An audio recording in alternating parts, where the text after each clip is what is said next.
I can honestly say I'm genuinely excited about the Rippaverse comics that are hopefully coming out within the next month. I'm going to say the next 30 days. They were supposed to, uh, he wanted them to come out by the end of August, mid August, end of August. But whatever decision, a decision that all the haters are going to say that it's a scam, he made the decision to try and release the batches of cover A, cover B, and cover C, like the first batches of comics, he wanted them to release as close together as possible to avoid the spoilers. And personally, I can understand that. But automatically, as soon as that information came out, all the haters were saying, see, look, he's lying. It's fake. It's fake. I'm not even going to go into the different sorts of proof that Ripa has shown, the videos of his warehouse, the stacks of comics, the stacks of posters, the poster tubes that he has, the boxes of comics that he has in, that he has shown off. He's opened them up and shown them off because, they're fake. But to be genuinely excited, I have not been genuinely excited about a comic for a very long time. And to look at the Rippaverse comics, I'm interested. I'm legitimately interested. I want to know what his powers are. I want to know why his name is Isom. I have a theory. I think it has to do with the word isometric, one of the different definitions of isometric. But let's see where he is on the campaign. 3.4 million. He hit that 3 million mark very quick. But it's normal for a campaign like this where it hits and then it slows down.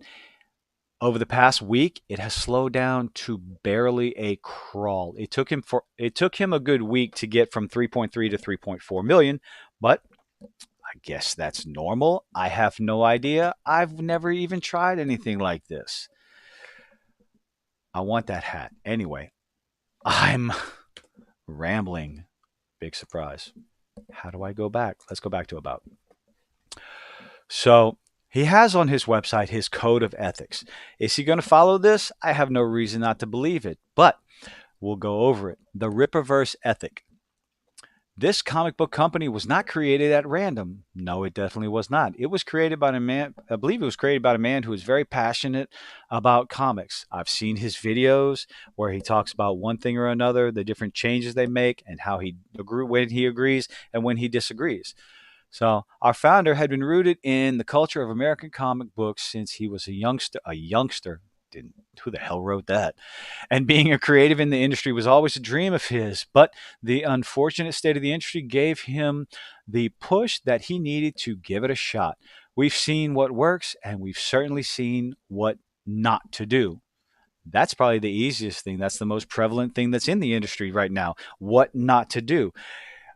There's what not to do. Don't do Snowflake in safe space. Oh God. Poor names, poor character drawing. I'm sorry. I don't even want to show it. I'm gonna do another. So I'm gonna talk about that. Oh, oh, I can't remember her name. Dora the Explorer, all grown up. Trailblazer. I think that was her name. A character named Trailblazer who had a magical backpack. So anyway, Rippaverse Comics is the product of a comic book guy that still believes the magic of the culture. With that being said, we are guided by a set of principles that remain the staple of his company. Respect the customer. This right here is something that is lost in the mainstream comic industry. You have people like I fell out of comic collecting a very long time ago. I always collected Eastman and Lair's Teenage Mutant Ninja Turtles. I love always been a fan. That's probably been my favorite comic book of all time. Second to Spider-Man, Batman, and Spawn. I loved Spawn. I enjoyed Todd McFarlane's Spider-Man.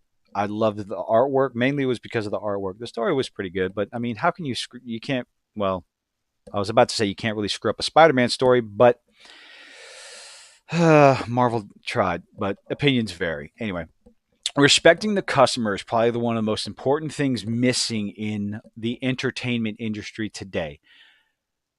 because all they're interested in, I believe it was Kelly Sue DeConnick, who said, if you don't like my politics, don't buy my books. And guess what? People accepted the challenge. They stopped buying her books. And all of a sudden, you start to wonder, why aren't my comic books selling? Well, because you told people not to buy them. The Charlie's Angels movies came out and said, this movie is not for men. A week later, why aren't men going to see the movies? It's like, well, because you told us it wasn't for us. If you sit there, if you don't understand who goes to movies and why, who buys comic books and why, if you don't understand the simplest of things like that, then you're not going to make money. Nobody cares about the politics. Nobody cares about the agenda.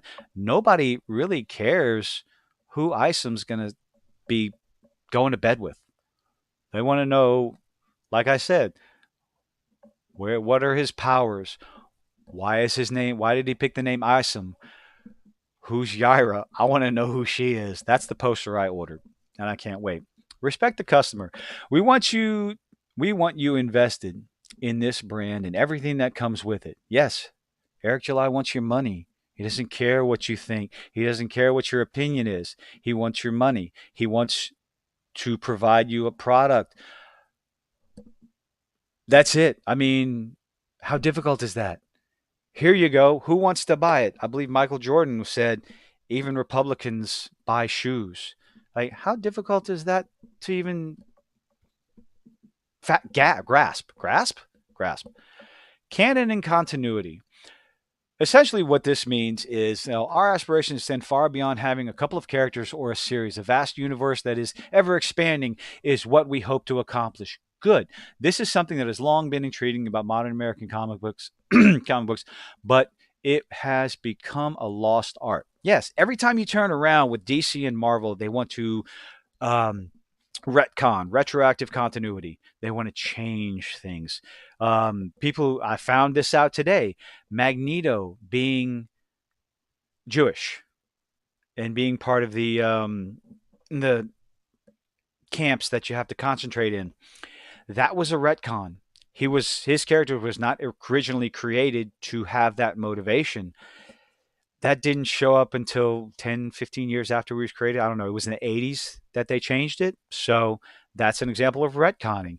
But what modern comics keep doing, like it says right here, a comprehensive timeline, canon, and continuity.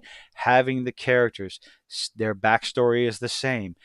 The things that they did in issue one are going to affect issue two. They're going to affect issue three. If they show up in another comic book, everything they did before that is going to affect who their character is. That's all people want. A comprehensive timeline. I had a brain fart. Keep things going in the same direction. Stop resetting the universe.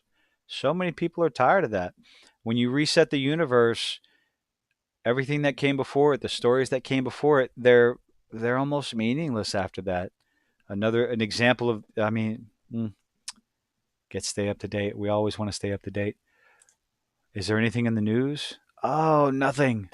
So I'm genuinely excited about this. I want to see where is he? Let's just go straight back to the Rippaverse home because I want to see. I like this cover, but I'm going to have to go into the campaign, aren't I? Okay. Let's go into the campaign because this is the cover that I picked up. This was the cover I was focused on. I got both of them. The poster. This is the poster I was interested in. This is the character of Yaira. My guess, I guess that's some speculation. My guess is, I don't know. I can't say Frost anymore. I didn't realize that her. I'm gonna ramble. The eyes make me want to believe it's some sort of frosty power, but no, maybe so. I'm gonna stick with that. I'm definitely gonna stick with that. But how do I go back? This isn't gonna work. Back to campaign. Look, see, I can read. There is a character that I don't know what it's going to be. It's mildly intriguing. Looks kind of cheesy. I'm not going to lie. It is Dokumon. I don't know where it is, but I look forward to getting the first issue. I look forward to reading it. I'm definitely going to talk about it. I'm definitely going to do a review on it. Just very excited. So I'm trying not to spend any more money. I want this hat, uh, but